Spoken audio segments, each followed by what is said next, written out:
Ассаламу алейкум, дорогие мои подписчики. Вот, смотрите, что моя жизнь это рассказала, какая-то красивая, да, история.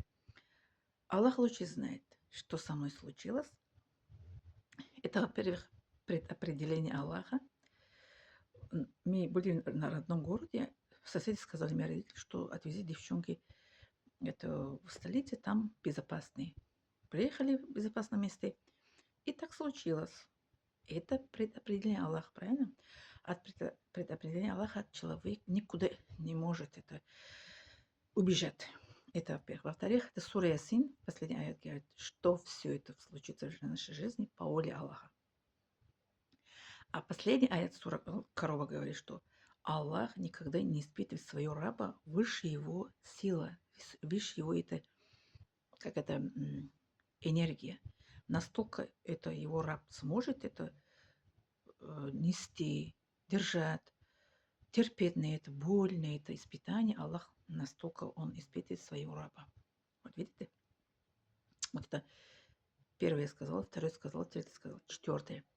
У меня же была мечта, что учить, понимать Корана. Это моя судьба, что так случилось, что я поехала учиться. Если я бы вышла замуж, может быть, мой муж не разрешил бы. Это вот это муж, который был, это об этом не говорю, потому что он и так это со мной не жил, он как это за мужа это я его не считаю. Пусть Аллах это простит меня, потому что он со мной не жил, просто женился, не жил, ничего. Я имею в виду, что если я вышла за нормального мужчины, может быть, он меня не пустил бы учиться, правильно? Это же моя судьба. Аллах смотрел лучше знает. А дальше, чтобы как это, я крепкий стала, что смелее стала, потому что человек после каждой это тяжести, это шарх, это последний, это часть Коран сейчас сообщит, после каждой поясни, после каждой тяжести есть облегчение, правильно? Я тяжесть пережила, и облегчение как получила. Тяжесть, вот это все, это вот это, как это горе, печаль, все со мной было в жизни, правильно? И жила в Африке 5 лет, 2 года, это в Москве еще с негативными людьми, да? И через 7 лет у меня облегчение как это получилось, что приехала на родине к родителям.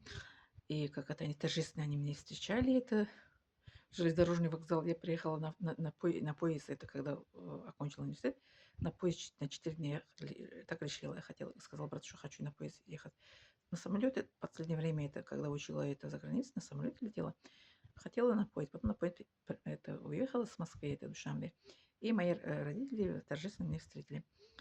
Вот, это облегчение уже получила, приехала к родителям, поступила на работу, поступила еще второе, это как это получение, это, как это образование, педагогический колледж поступила и в университете преподавала.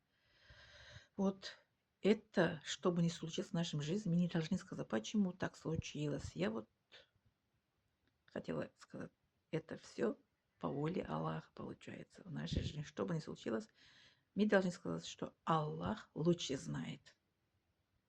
Благодарю за внимание.